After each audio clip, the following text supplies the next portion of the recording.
আসসালামু আলাইকুম। ওয়ালাইকুম আসসালাম রহমতুল্লাহ। স্যার, কোরআন আমাদের বলছে নামাজ পড়ো, আর নবীজি নামাজের নিয়মগুলো বলে গিয়েছেন যে এই নিয়মে নামাজ পড়তে হবে। তো ইসলামের তাবলিগ করার ব্যাপারে কি কিছু বলা আছে কোরআন অথবা হাদিসে? এমন কোনো কথা কি তাবলিগ নিয়ে আছে? ভাই প্রশ্ন করলেন যে পবিত্র কোরআন আমাদের নামাজ পড়তে বলছে, আর হাদিসে আছে নবী সাল্লাল্লাহু আলাইহি ওয়াসাল্লাম বলেছেন কিভাবে নামাজ পড়তে হবে। আপনি প্রশ্ন করলেন এমন কোনো কথা কি আছে যেখানে নবীজি বলেছেন তাবলিগ করতে হবে? আপনি কোরআন পড়লে দেখবেন পবিত্র কোরআনে এমন অনেক আয়াত আছে যেখানে ধর্মপ্রচার নিয়ে বলা হয়েছে, এমন অনেক হাদিসও আছে। এগুলো আমাদের গাইডলাইন। ইসলামী শরিয়ায় আপনাকে বুঝতে হবে যে যখন ইবাদত নিয়ে বলা হচ্ছে, যেমন ধরেন নামাজ, অথবা ধরেন জাকাত দেয়া, অথবা ধরেন তাওহীদ, যে কথাগুলো কোরআন আর হাদিসে আছে শুধু সেগুলোই মানতে হবে, আর কিছু না। কোরআন আর হাদিসে যা বলা আছে শুধু সেটুকুই মানতে হবে। এগুলো বাদে যেসব কথা কোরআন অথবা সহিহ হাদিসে নেই, আল্লাহ বা নবীজি বলেননি, সেগুলো ভুল। যেগুলো বলা হয়েছে সেগুলো ঠিক। ইবাদত বাদে অন্যান্য ক্ষেত্রগুলোতে কোরআন হাদিসে যে সম্পর্কে বলা হয়েছে এটা হারাম, সেটা বাদে অন্য সবকিছু হালাল। তবে ইবাদতের ক্ষেত্রে ইবাদত করার প্রসঙ্গে যেটা বলা হয়েছে সেটা ফরজ, যেটা বলা হয়নি সেটা নিষিদ্ধ। এটা ইবাদতের ক্ষেত্রে। ইবাদত বাদে অন্যান্য ক্ষেত্রগুলোতে যেমন কি কি খাবেন, কি কি পড়বেন, কিভাবে কথা বলবেন, আর ধর্মপ্রচারে যেটার অনুমতি নেই সেটা হারাম। যেটা বলা হয়েছে ফরজ সেটা ফরজ অথবা মুস্তাহাব, এছাড়া উল্লেখ করা হয়নি কিন্তু অনুমতি আছে। সেটা হয়তো প্রকারভেদে হতে পারে ফরজ, অথবা সেটা হয়তো হতে পারে মুস্তাহাব, উৎসাহিত করা হয়েছে, অথবা সেটা হয়তো হতে পারে মুবাহ, অথবা নয়তো মাকরুহ।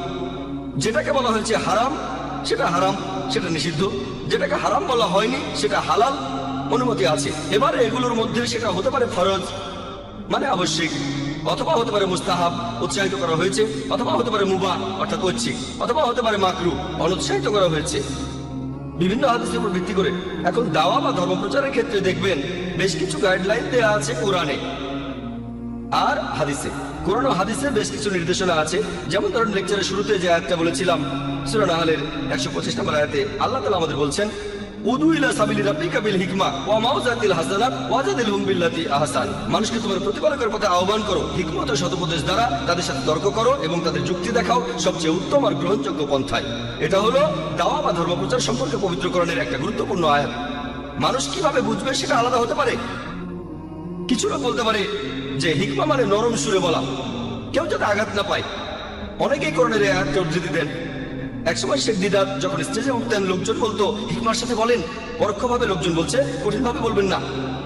কোরআন কিন্তু এমন কথা বলছে না। কোরআন বলছে মানুষকে তোমার প্রতিপালকের পথে আহ্বান করো হিকমত ও সদুপদেশ দ্বারা। তাহলে কোরআন বলছে হিকমত আর সদুপদেশের কথা। এখানে কিছু মানুষ ভুল বুঝতে পারে, তারা ভাবতে পারে যে হিকমত আর সদুপদেশ মানে সবসময় নরম। এটা হতে পারে, বেশিরভাগ সময় নরম থাকবেন, তবে একেবারে 100% নরম থাকলে হবে না। কোরআন বলছে হিকমত আর সদুপদেশ। আর যেটা এক সময় হিকমা, অন্য সময় সেটা হিকমা নাও হতে পারে। এটা পরিস্থিতির উপর নির্ভর করে। আর লোকজন আমাকেও বলে, যখন লেকচার দিতে যাই আমি অমুসলিমদের উদ্দেশ্যে, লেকচারের আগে বলে জাকির ভাই হিকমার সাথে বলেন। পরোক্ষভাবে আমাকে বলছে জাকির ভাই নরম করে, খুব কঠিন করে বলবেন না, আক্রমণ করবেন না। আমি বলছি না যে হিকমা মানে আক্রমণ করা। হিকমা মানে সদুপদেশ, মানে কাজটা ঠিক মতো করতে হবে, তারা যেন ইসলাম সম্পর্কে জানতে পারে। আর আপনারা যদি এই আয়াতের প্রসঙ্গটা দেখেন, সূরা নাহলের 125 নম্বর আয়াতের প্রসঙ্গটা, এটা হচ্ছে কয়েকটা আয়াত আগেই 120 নম্বর আয়াতে বলা হয়েছে যে নবী ইব্রাহিম আলাইহিস সালামের মধ্যে রয়েছে উত্তম দৃষ্টান্ত। তার মানে ইব্রাহিম আলাইহিস সালামের জীবনটা তোমরা দেখো কিভাবে ধর্মপ্রচার করছেন। এবারে ক্রস রেফারেন্স খোঁজেন, দেখবেন যে পবিত্র কোরআনের আরেকটা আয়াত আছে তিনি দেবতার মূর্তি ভেঙেছিলেন। অন্য আরেকটা আয়াত আছে নবী ইব্রাহিম আলাইহিস সালাম তার বাবাকে বলছিলেন আপনি মুশরিক, তাকে বাসা থেকে তাড়িয়ে দেওয়া হয়েছিল। তাহলে কিছু কিছু ক্ষেত্রে মুশরিককে মুশরিক বলতে হবে, হোক সেই মুশরিক আপনার বাবা, বাসা থেকে তাড়িয়ে দেওয়াও হতে পারে। এটাই হলো হিকমা। মানুষ আসলে পবিত্র কোরআনের অনেক গাইডলাইনই বুঝতে পারে না। এটা হলো একটা গুরুত্বপূর্ণ আয়াত ধর্মপ্রচারে।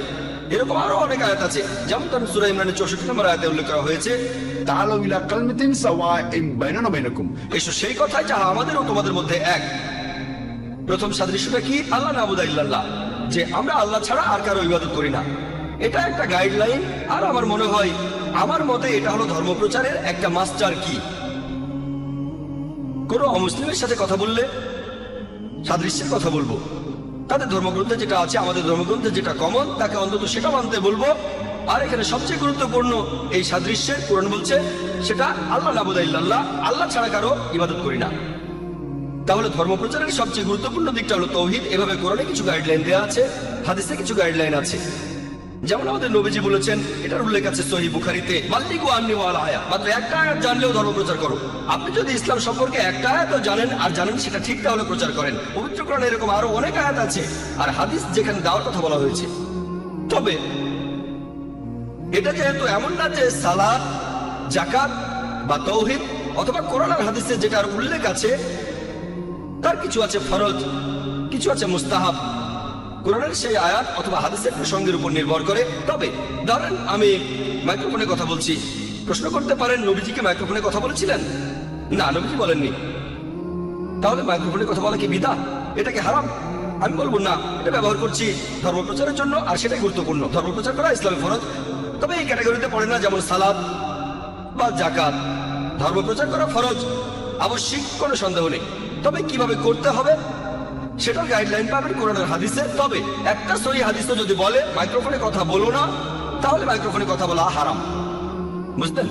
অথবা বলতে পারেন যে মুহাম্মদ সাল্লাল্লাহু আলাইহি ওয়াসাল্লাম কি টিভিতে কথা বলেছেন, স্যাটেলাইট চ্যানেলে কথা বলেছেন, তাহলে স্যাটেলাইট কি হারাম? এখন কোরআনের মাধ্যমে কথাটাকে পরীক্ষা করুন, যদি শরিয়ার কোনো নিয়ম না ভাঙে তাহলে হারাম, যদি নিয়ম ভাঙে তাহলে হারাম। বেশিরভাগ টেলিভিশন প্রোগ্রামই হারাম, কারণ এগুলোতে থাকে অশ্লীলতা, অনইসলামিক অনুষ্ঠান। তবে এরকম অনুষ্ঠান না থাকলে সেটা হবে হালাল। আমরা এটাকে ব্যবহার করতে পারি এই মিডিয়াকে ইসলাম প্রচারের জন্য। যদিও কোরআন আর হাদিসে এর উল্লেখ নেই, তবে একটা আয়াত এমন বলছে, মানুষকে তোমার প্রতিপালকের পথে আহ্বান করা হিকমত ও সদুপদেশ দ্বারা আমার হিকমা হিসেবে স্যাটেলাইট চ্যানেলকে ব্যবহার করছি। তাহলে গাইডলাইন গুলো আছে। তবে যদি দাওয়ার কাজে এমন কিছু ব্যবহার করি যেটাকে বলা হয়েছে হারাম পবিত্র কোরআন আর হাদিসে, সেটা ভুল। আপনি এখানে সালাত সম্পর্কে যেটা বললেন, সালাত ইসলামের 5টা স্তম্ভের মধ্যে একটা, অথবা ইবাদতের মধ্যে একেবারে প্রথম সারি, যেমন তৌহিদ, সালাত, যাকাত, রোজা, হজ। এসব ক্ষেত্রে যা বলা আছে শুধু তাই করবেন আর কিছু না। বলতে পারবেন না আমি এক পায়ে দাঁড়িয়ে নামাজ পড়বো, আমি এক পায়ের উপর দাঁড়িয়ে নামাজ পড়বো।